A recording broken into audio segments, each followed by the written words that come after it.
Welcome to the ASCO Daily News podcast. I'm Geraldine Carroll, a reporter for the ASCO Daily News. My guest today is Dr. Hope Rugo. She is a professor of medicine and the director of breast oncology and clinical trials education at the Helen Diller Family Comprehensive Cancer Center at the University of California, San Francisco. Dr. Rugo joins me to discuss key advances in the breast cancer field featured at the 2021 ASCO Annual Meeting. Dr. Rugo has received research support for clinical trials through the University of California from Pfizer, Merck, Novartis, Lilly, Roche, and other organizations. Her full disclosures are available on the transcript of this episode at asco.org/podcasts. Dr. Rugo, it's great to have you on the podcast today. Oh, it's great to be here. There were many interesting studies in breast cancer featured at the annual meeting. Thank you for being here to highlight some of them. Let's start with the Olympia trial. This is late-breaking abstract 1. This remarkable study found that adjuvant olaparib extends disease-free survival in BRCA-mutated early-stage HER2-negative breast cancer. What can you tell us about this trial? Well, this was really such an amazing study in terms of the results and its practice-changing impact. The study actually kind of interestingly was published in the New England Journal 2 days before it was presented. And even though we had all seen the data, it was really such a, I think, moving presentation in terms of really changing the face of treatment for women and men with BRCA1 and 2 associated breast cancer. Of course, olaparib and talazoparib are both PARP inhibitors that are approved to treat metastatic breast cancer associated with BRCA1 and 2 mutations. And in those randomized trials, they showed improvement in response and progression-free survival, but not clear differences in overall survival. So, of course, when we have an impact in the metastatic setting, the next step is to move into early stage breast cancer. But that's quite a challenge given the fact that you have to test and find the mutation, which is challenging in some parts of the world. And then you have to decide which group of patients need more than standard therapy. So the Olympia trial randomized patients who had pathogenic BRCA1 or 2 mutations and HER2 negative, either hormone receptor positive or triple negative breast cancer, to receive a year of olaparib or a placebo. And the patient eligibility was further defined. If you had triple negative breast cancer, you could have had any residual disease after neoadjuvant therapy, or you had to have a tumor greater than 2 centimeters or a positive node. If you had hormone receptor positive disease, keeping in mind the benefit of adjuvant endocrine therapy, if you didn't have a pathologic complete response to neoadjuvant therapy, you had to have a few other high-risk features using the CPS plus EG score. And if you received adjuvant therapy, you had to have 4 or more positive nodes, so stage 3 disease. All patients had to have received at least 6 cycles of chemotherapy, radiation as indicated, and of course, hormone therapy was given for hormone receptor positive disease.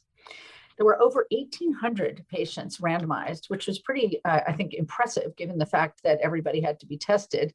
And the whole idea behind the trial is that you would enroll a group of patients who still had a high residual risk of recurrence, even though you got standard and reasonable adjuvant or neoadjuvant therapy.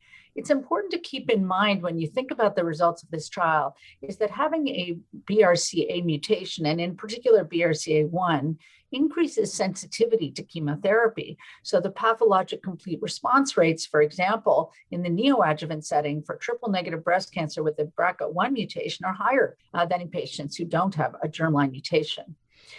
And so you're really looking at a group of patients who have high-risk disease because they didn't have a pathologic complete response if it was the neoadjuvant setting. Now, of the patient population, about a little over 70% had BRCA1 mutations. The rest had BRCA2 mutations. And for the triple negative group, that represented a large portion of the population, about 80%. Again, the rest, a little under 20%, had hormone receptor positive disease.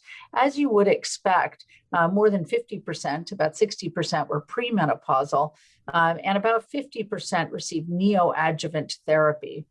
There's always a question about whether or not treatment with prior platinum-based therapy, which is also effective when you have DNA repair deficiency, such as in the germline BRCA mutations, whether or not that would affect sensitivity. A little more than a quarter of the patients had received a platinum chemotherapy agents. And the invasive disease-free survival, the primary endpoint of this trial, was really remarkable. There was an 8.8% improvement in the 3-year invasive disease-free survival rate in patients taking olaparib versus placebo, very big p-value, and a hazard ratio of 0.58. This is really dramatic. The curves separated early, and they remained separated, so that it was the IDFS was 77% for patients on placebo and about 86% in patients who were receiving olaparib. Just really very impressive. And when you looked at, one of the things you want to find out about is, are you changing the rate of distant recurrence? And indeed, not only were there less distant recurrences, but if you look at distant excluding the brain, that's where you really saw the biggest difference. There was a small difference, hard to know if it really is significant. 1.5% less brain recurrence is a big issue for patients, particularly with triple negative disease. There was a little less contralateral invasive disease, but it wasn't anything significant. So really what you were preventing was the kind of recurrence we don't want to see, which is distant recurrence. And then if you looked at the distant disease-free survival, the absolute improvement for metastatic disease was 7.1%. Again, the curve separated early and stayed separated over time. Now, overall survival, of course, is the golden endpoint that you want to look at. There were numerically less deaths in the olaparib arm, 59 versus 86 in the placebo arm. Most of these deaths were due to breast cancer, and the hazard ratio is 0.68. Although the p-value was 0.024, that didn't meet the statistical plan, which was a p less than 0.01. In terms of how the statistics can be balanced in this trial. But the overall difference was 3.7%.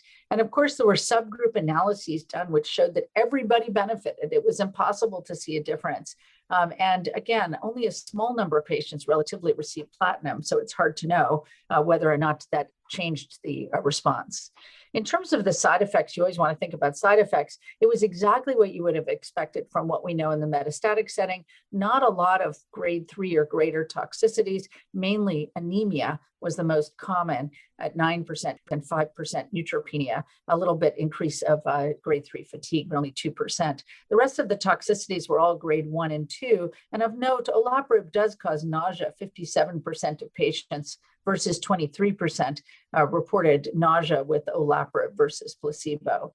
But normally you can manage this nausea and the anemia by actually dose reducing and first holding and then dose reducing.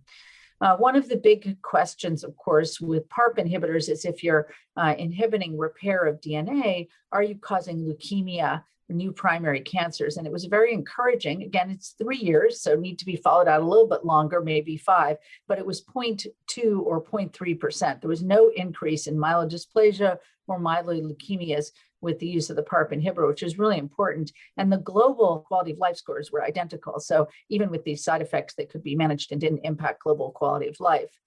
And then in terms of the paper, the additional information the paper gave is that most of the people who required a transfusion received only 1 transfusion of red blood cells. So I think, with the caveat that there are some additional side effects, they are generally able to be managed well, quality of life is maintained, and there's a huge early difference in the most important endpoints that we look for in these trials: invasive disease-free survival, and most importantly, distant disease-free survival. So definitely history in the making. Excellent. Thank you for sharing these fantastic results from the Olympia trial. The ECOG Akron Research Group presented EA 1131, a study of platinum-based chemotherapy, or capecitabine, in patients with residual triple-negative basal-like breast cancer following neoadjuvant chemotherapy. This interim analysis really highlighted the need for better therapies for this patient population. What are your thoughts on this trial? Well, this was, I think, is an important trial. Ingrid Mayer from Vanderbilt designed the trial with ECOG and actually presented the data. There will be a lot more data coming from this study because they collected tumor tissue and are doing a lot of different analyses, which might help us understand benefits of different treatments in different subgroups of patients with triple-negative breast cancer. Now, this trial really focused on patients who have the highest risk disease after neoadjuvant therapy, clinical stage 2 or 3 triple-negative breast cancer diagnosis. They received the standard neoadjuvant chemotherapy, and they had to have tumors that were greater than 1 centimeter in the breast at the time of surgery or any positive lymph nodes. So this is actually a group of patients who we already know have a high risk of distant recurrence. They did do an analysis of the tissue using the PAM50 assay to understand which tumors were basal or non-basal-like. And patients were randomized to receive capecitabine by the CREATE-X trial, which showed an improvement in overall survival when capecitabine was given to patients with residual triple-negative breast cancer after neoadjuvant chemotherapy in Japan and Korea, versus carboplatin or cisplatin by treating physician discretion. And the patients received 4 cycles every 3 weeks of carbo or cisplatin. Now, one thing that's important to keep in mind is in Japan, where the CREATE-X trial was designed, and Korea, where it also participated, the capecitabine dose was the original FDA-approved dose, where it was a little bit higher, 1,200 milligrams per meter squared twice a day, 2 weeks on, 1 week off. In the US, patients don't tolerate this very well, and there is a different metabolism in Asian patients where they can tolerate a higher dose of 5-FU and capecitabine with not as much toxicity due to pharmacogenomics. The patients in the ECOG ACRIN trial received capecitabine at 1,000 milligrams per meter squared twice daily with the same schedule, which is really all that's tolerated. So the objective of this trial was to see whether or not you could do better or the same if you received a platinum versus capecitabine, with the idea that DNA damaging agents work very well in basal-like triple-negative breast cancer. So the patients were enrolled in this trial. 415 patients were randomized.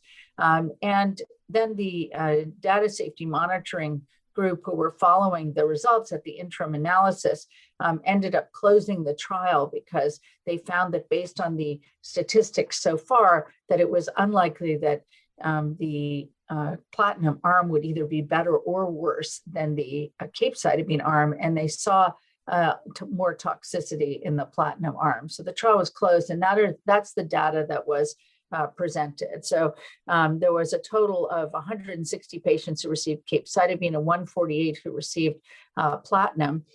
Most of the patients had basal-like disease. The age, it was about 52. It was all what you would have expected to see in this patient population. So I don't think we have any concerns about the patient population. The 3-year invasive disease-free survival in patients with basal-like triple-negative breast cancer, the primary endpoint of the trial, was identical between the 2 arms. But actually, discouragingly, it wasn't great. So IDFS for capecitabine was 49% and platinum 42%. So this was actually very disappointing data. And I think it just highlights how we really need to provide better treatment for our patients who don't achieve pathologic complete responses to the best neoadjuvant therapy. It is true that the ACRIN trial, the ECOG ACRIN trial, didn't require that patients receive anthracyclines, but 85% did. So I think that we feel really comfortable that they got good chemotherapy. They looked in the non-basal-like subtype. And in the non-basal-like subtype, which are cancers that are more likely to be responsive to capecitabine in the metastatic setting, the outcome, although small numbers, looked better with capecitabine than with getting the platinum type therapy. And if you looked at non-basal versus basal, regardless of therapy, the patients who had non-basal-like disease did much better than the patients who had basal-like disease, something that we would have guessed but hasn't been shown before. So I think it was really important, really helps us to identify the patients who need the most intervention. But even in the basal group, the IDFS the non-basal group, it was 55.5%. I mean, so better than basal at 46%, but still, you got 45% of patients with an invasive disease-free survival event over a 3-year median median follow-up. Overall survival at 3 years also was disappointing at about 66% for capecitabine and 58% for platinum. So I think that, really this trial just identified, I think, in a very confirming way, how we need to make progress in the treatment of these patients who have residual disease after neoadjuvant chemotherapy. In terms of toxicity, the platinum-based therapy clearly was more toxic. Most of the toxicity that was seen was grade 1 and 2, as you would expect, but there was more grade 3 toxicity even with the platinum type therapy. Again, as you would expect, you get hand-foot syndrome with capecitabine and not with platinum, but there was more of the standard toxicities that you would expect with the platinum or bone marrow suppression, primarily some thrombocytopenia, et cetera.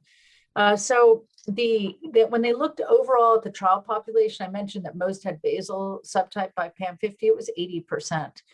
So it is a group of patients where I think, even going into neoadjuvant therapy, about 80% have basal-like disease. So I think it makes us very interested in the results that we expect to see in the very near future from the Keynote 522 trial, where we've seen an improvement in pathologic complete response, particularly in patients with node-positive disease with the addition of pembrolizumab to standard taxane, platinum, and anthracycline-based neoadjuvant chemotherapy.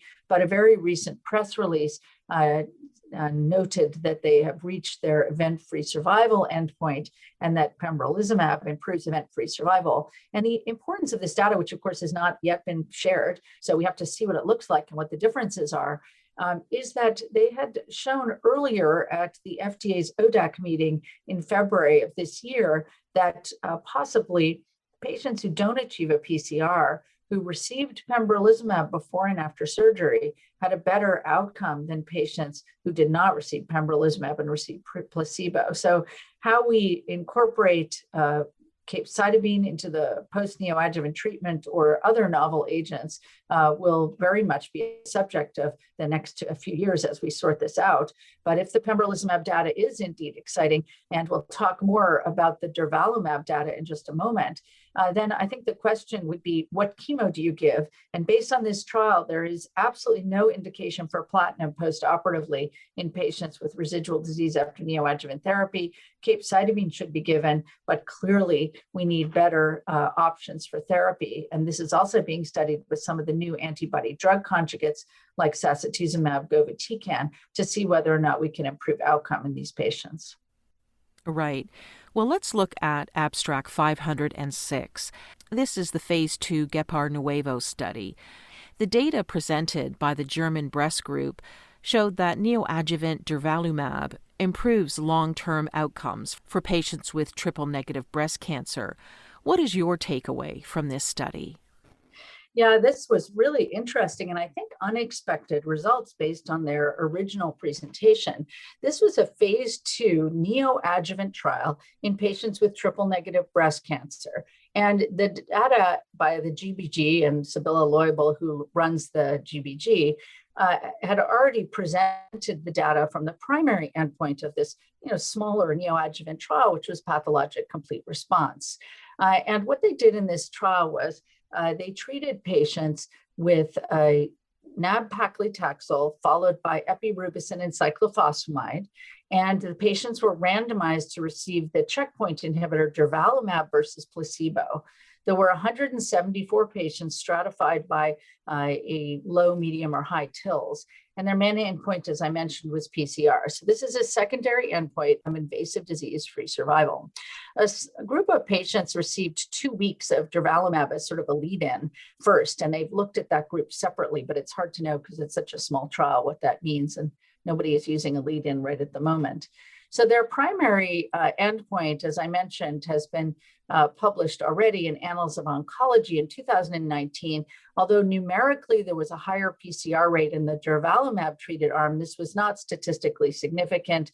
The p-value is, in no way significant. And they looked at in the forest plot, they showed that the patients who had the windows seemed to have a higher PCR, but it was hard to justify exactly why that was the case in this group of patients. Now, it's important to keep in mind that the data that we have from KEYNOTE-522, the neoadjuvant trial with pembrolizumab, and IMpassion31, the trial with atezolizumab, showed benefit, particularly in patients who had node-positive disease. In this trial, about a third of the patients had stage 0 or 1 breast cancer, so 61 out of the total of 174 patients did not have positive nodes. So we thought, the PCR difference really wasn't seen because they had a low risk population. But now they're presenting their secondary endpoint of invasive disease-free survival in this group of patients. And what they saw actually at a median follow-up of about 44 months, they saw 12 IDFS events in the durvalumab arm and 22 in the placebo arm. And actually, there were twice as many distant recurrences in the patients treated with placebo versus durvalumab. So 13 versus 6 events for distant recurrence. So I think that's actually a really important endpoint. And if you looked at the invasive disease-free survival at 3 years, it was 77% for placebo and almost 86%. So almost a 9% difference in favoring the patients who received durvalumab. Pretty dramatic, hazard ratio 0.48, and they did have a p-value of 0.0398. So that was quite interesting. And they looked at distant disease-free survival. Numbers are small here, but I think it's a really important endpoint. And overall survival. Overall survival is early to see, but they could see, this is a long follow-up, but it's a small study rather than early. And they showed that overall survival difference was 83.5% in the placebo arm and 95.2% in the durvalumab arm. Again, secondary endpoints, but the hazard ratio is 0.24, and again, p-value 0.01. Distant disease-free survival, such an important endpoint, was a huge difference, 78.4% versus 91.7%. Again, hazard ratio 0.31. So pretty dramatic. And when you looked at subgroups of patients, and they looked at PD-L1 positive versus negative, almost all of the patients had PD-L1 positive disease. So 138 versus 20 that were PD-L1 negative. So it's kind of hard to interpret any of that. And that trial was stratified by stromal TILs anyway.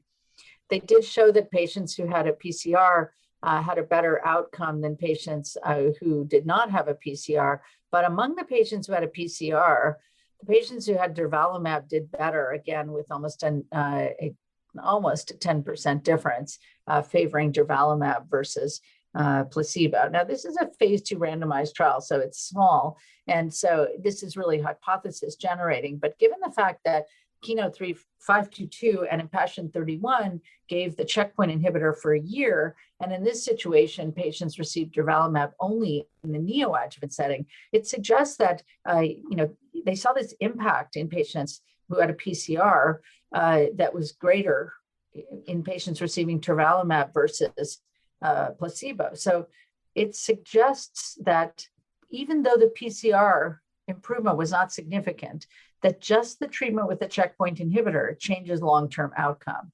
And we know that there's more toxicity by giving longer course checkpoint inhibitor therapy. So we expect that we might see approval of pembrolizumab based on the KEYNOTE-522 trial. And it will bring up the question of whether or not you need a whole year of treatment to improve outcome, and whether or not simply treatment preoperatively might be sufficient, particularly in the patient group who achieves a PCR. It will be, I think, very, very important to be able to evaluate this in order to reduce the toxicity, both the physical toxicity as well as financial toxicity from use of checkpoint inhibitors in patients with triple negative breast cancer. Also, we know that a third of these patients had stage 1 disease, and I think we really need to look at the larger trials quite carefully to understand whether or not all patients need checkpoint inhibitors who have triple negative disease, or whether or not we could more correctly focus on the patients who have higher risk disease, node positive disease, who've been shown to have less tumor infiltrating lymphocytes than patients who have less burdensome disease at diagnosis. Right. So, what about the subset analyses in Abstract 1011 that looked at outcomes in patients who are 65 and older in the Phase 3 ASCENT study of sacituzumab in metastatic triple-negative breast cancer? Can you tell us about ASCENT and the toxicities associated with this antibody drug conjugate in this older patient population? Well, ASCENT, of course, is a practice-changing trial as well that led to the final formal approval of sacituzumab govitecan for patients with metastatic triple-negative breast cancer in the second line or greater earlier this year, after accelerated approval was granted earlier in 2020. This antibody drug conjugate is given 2 weeks on, 1 week off, and the primary toxicity is neutropenia and then to a lesser degree diarrhea. But overall, the drug is quite well tolerated.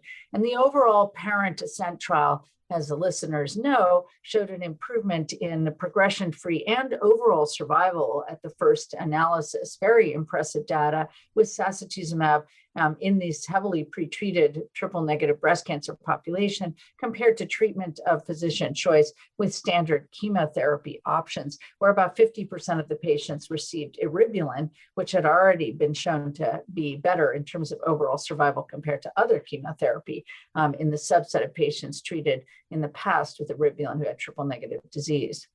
So at ASCO this year, Kevin Kalinsky presented on the behalf of our authorship group a subset analysis looking at patients who were 65 years and older to better understand whether there was more toxicity and as much benefit in this group of patients. So important when we're looking at novel therapies. So overall, there were 44 patients treated with sacituzumab and 46 with treatment of physician choice who were 65 years or older. Most of the patients had received 2 to 3 lines of therapy, and about 40% had received greater than 3 lines of therapy. The median prior anti-cancer regimen was 4, pretty similar to the overall group. Most of the patients had initially been diagnosed with triple-negative disease, but really interestingly, about a third of the patients had ER-positive or something else disease initially and were triple-negative on biopsy in the metastatic setting. So an interesting subgroup of patients that were also looked at separately and appeared to benefit to the same degree as the triple-negative patients. So we looked at progression-free survival in this group of patients, looking at patients under 65 and 65 and older. Hazard ratio was even greater in the 65 or older. It's hard, these are subset comparisons, but the hazard ratio is 0.22, going from 2.4 months with standard therapy to 7.1 months with sacituzumab. The hazard ratio in the younger group was 0.46, but still a big difference in progression-free survival. And then in terms of overall survival, in the 65 and older group, it went from 8.2 to 15.3 months with a hazard ratio of 0.37. And so also really quite dramatic. And overall response was also significantly increased, with in fact the only responses seen in 65-year or older group seen in the sacituzumab group. There were no complete or partial responses in the treatment of physician choice group. Of course, really important to look at safety in our older patients because we know that generally there is more toxicity in that group of patients. But actually looking at grade 3 or greater toxicity, keeping in mind it was 49 versus in the older group versus 209 patients in the younger group, there was no difference in grade 3 or greater toxicities. There were more dose reductions, so 35% reduced their dose versus 19% older versus younger. But there was no difference in adverse events that led to discontinuation between the younger and older groups. So that was really encouraging. We see this in almost all trials that older patients have more dose reductions, and that was seen here as well. And we also looked at this very small subset of patients who are 75 years or older versus 65 years or older. And the rates of adverse events were similar, albeit smaller number of patients. There was, if you looked at specific treatment-related adverse events that led to dose reduction, it was neutropenia, fatigue, diarrhea, febrile neutropenia in a small number, and 6% versus 0 in the treatment of physician choice, and nausea. So it's helpful to know what those toxicities are when you're thinking about treating these patients in clinical practice, and in a patient who might be sort of, a little less strong, a little older, more comorbidities, so slightly more frail, I would consider starting potentially at a 3/4 of the dose and then going up if they tolerate it well, versus starting at the full dose and getting a lot of toxicity. But this was really encouraging data that showed that you can give the drug to patients who are older and even elderly at 75 or greater. So that was good to see.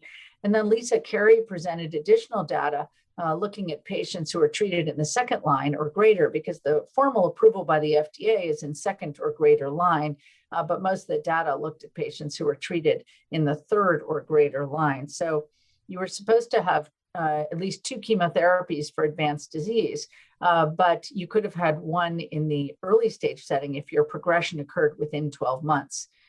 So there were 33 and 32 patients in the sacituzumab and treatment of physician arm, respectively, who had a recurrence within 12 months of neo or adjuvant chemotherapy. They got 1 line of chemotherapy in the metastatic setting, and then they were randomized on the ASCENT trial. And as you would expect, tiny numbers, right? 33 and 32 patients, but you get a lot of events in this patient population. The PFS was much greater in patients getting sacituzumab than treatment of physician choice, hazard ratio 0.41.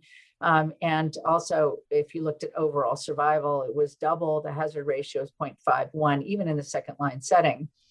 I think it's really interesting to look to see what the toxicity is relative to the lines of therapy. But because the numbers are so small, it's really hard to look at this now. We'll see more data on toxicity when we see data in the first line, as well as the post-neoadjuvant setting in ongoing trials. And I think that will help us a lot to understand what I think we see in the current clinical trials and in practice, which is that patients who are treated in this second line setting have less hematologic toxicity as well as GI toxicity and just needless growth factor intervention, et cetera. And I expect that we'll see that in the post-neoadjuvant setting as well. These numbers are too small to really look at any differences in toxicity. But all of this data, I think, was incredibly encouraging for us in terms of the use of sacituzumab in patients with metastatic triple negative disease, as well as the expansion to the first line and to post-neoadjuvant setting. Excellent. Investigators of the Phase 3 MIND-ACT trial, that's Abstract 500, evaluated the survival of patients with an ultra-low-risk 70 gene signature. How will MIND-ACT inform clinical practice? Well, how MIND-ACT will inform clinical practice is a very big question, and it already has informed clinical practice, identifying patients who are better candidates for chemotherapy and endocrine therapy versus endocrine therapy alone, who have stage 1 and 2 hormone receptor positive early stage breast cancer based on their primary outcome results. This particular analysis was something different. So we think about using this 70 gene score and the recurrence score from the Taylor X trial and our exponder to try and identify which patients need more therapy versus less therapy. And we also know that these scores have some prognostic impact. Clinically, we mainly have used them to decide who should get chemo in addition to endocrine therapy. This trial looked at a different way to use a gene expression scoring system. It's really to identify which patients need less. Given the fact that your middle of the line therapy is endocrine therapy, which patients do we know who will do very, very well with any endocrine therapy and don't need extended duration endocrine therapy? That's really the question here.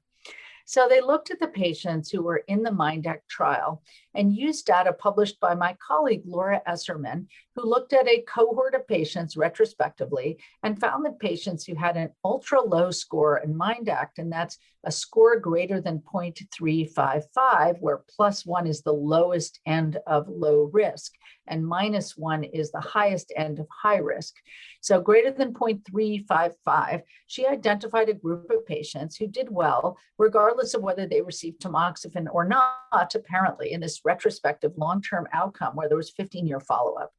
So they used that data to go into the MIND-ACT population and to try and understand which patients benefited. And MIND-ACT is a much higher risk group of patients.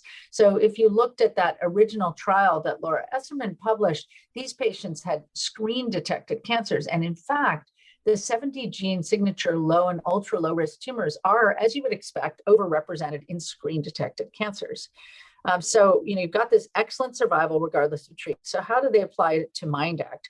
So in MINDACT, there was patients were randomized, of course, who had clinical low genomic high or clinical high genomic low to receive chemotherapy or not. In this situation, you're really looking at the patients who have genomic ultra low disease. So most of those patients would not be getting chemotherapy because they would already have ultra low disease. So what they found actually when they looked at the overall population of MINDACT, 6,700 or so patients, they found 15% of patients or 1,000 patients fell into this ultra low category. And if you looked at the patients who were high risk, it was 36%. And patients who fell into the big low risk group, it was about 49%, so about half of the population of patients. So they looked at the distant metastasis-free interval rates in patients who had genomic low and ultra low risk disease, regardless of the treatment that patients received. They all received endocrine therapy, remember. So they actually found that in patients who were ultra low versus low risk, that the hazard ratio is 0.65, showing that patients who had ultra low risk, remember this was 1,000 patients, at 8 years, there was only 36 events. So they had a 97% 8-year distant metastasis-free interval compared to 94.5% for low risk and 89.2% in high risk disease. They looked at breast cancer specific survival rates as well. And for ultra low risk in 1,000 patients, there were exactly 8 events, 99.6% 8-year breast cancer specific survival. So really quite remarkable. So clinical high-risk tumors tend to have larger size, higher grade, be node positive. We already know that. For the 1,000 genomic ultra-low-risk patients, about almost 70% were greater than 50 years. 80% were node negative. 81% had tumors that were T1, so up to 2 centimeters. And most of them, except for 4% were grade 1 and 2. 97% were hormone receptor positive, HER2 negative. Only 14% of patients who had ultra low risk disease received chemotherapy in MINDACT, and most of the rest received endocrine therapy. Some actually didn't receive endocrine therapy. 16% had no adjuvant systemic treatment at all. So if you looked at the genomic ultra low risk patients and divided them into clinical low risk and clinical high risk, there was really no difference in the events overall. A little bit less 8-year distant metastases free survival, but not much of a difference. So really quite remarkable outcome. Now, what you want to know, of course, then is, does it make a difference if you get endocrine therapy at all? And they looked at the patients who had chemo versus no chemo, and as you would expect, it made absolutely no difference. Again, it was a tiny number of patients. But if you looked at endocrine therapy versus no endocrine therapy, it was hard to tell because, again, no adjuvant systemic therapy was only 157 patients. There were 4 events. And for the patients, 685 patients who got endocrine therapy, there were 23 events. So the 8-year distant metastasis-free interval was identical, but there just aren't enough patients in that no adjuvant systemic therapy group to really understand. So what we know is ultra low risk defines a group of patients who have excellent outcome. Does it tell us that they don't need adjuvant systemic therapy? No. 8 years really isn't enough time, unfortunately, this group, because 50% of recurrences occur after 5 years and out to 20 plus years. We have to keep in mind the early breast cancer trialist group data showing how many recurrences occurred after 5 years of endocrine therapy. But in this group of patients who have ultra low risk disease, they clearly do not benefit from chemotherapy. And I think that's regardless of their clinical risk. And it's likely that 5 years of adjuvant endocrine therapy is absolutely all those patients would ever need. If you have a small cancer that's ultra low risk, could you get by with less than 5 years of endocrine therapy in a patient with a lot of toxicity? Potentially. And I think that's a really important bit of information to take back into clinical practice when you're talking to patients about the duration of endocrine therapy. But a stage 1 tumor or stage 2 with ultra low risk disease, in general, I would treat for 5 years. I think it's important to keep in mind that premenopausal women, even with ultra low risk stage 2 disease, have an ongoing risk of recurrence. And I still think that those patients should be treated with ovarian function suppression and an aromatase inhibitor if tolerated and tamoxifen otherwise, because our very young patients tend to have higher risk of recurrence over time, and it's very hard to separate them out in these studies. Interestingly, there are a few young women who have ultra low risk disease.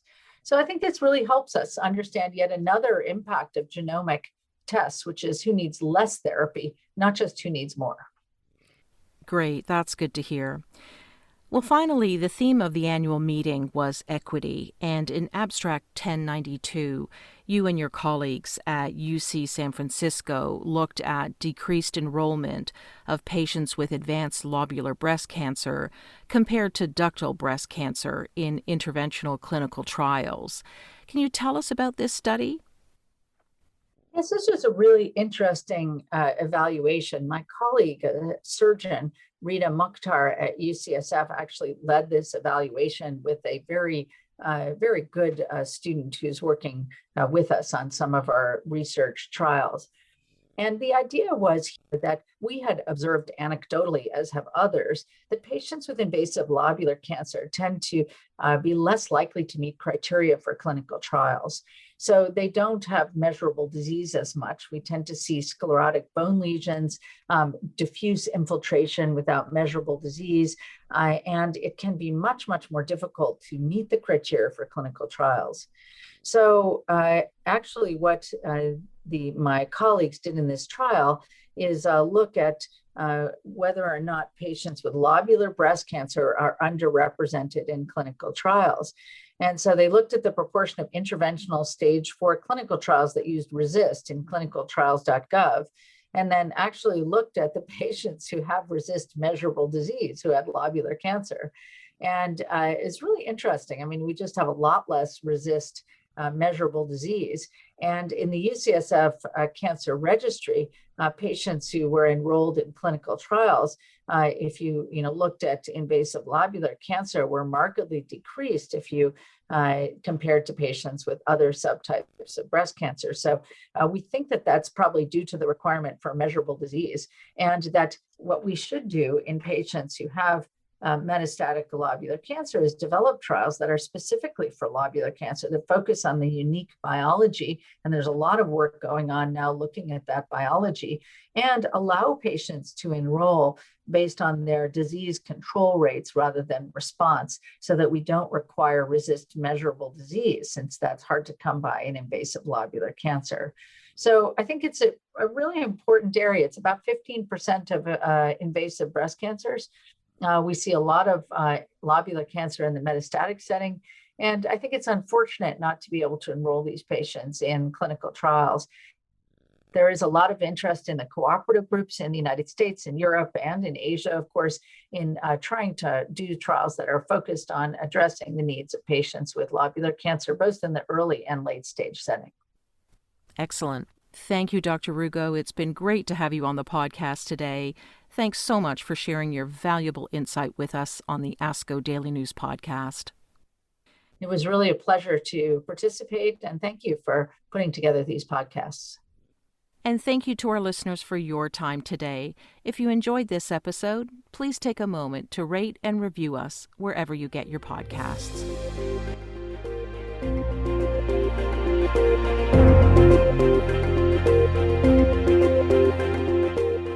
The purpose of this podcast is to educate and to inform. This is not a substitute for professional medical care and is not intended for use in the diagnosis or treatment of individual conditions. Guests on this podcast express their own opinions, experience, and conclusions. The mention of any product, service, organization, activity, or therapy should not be construed as an ASCO endorsement.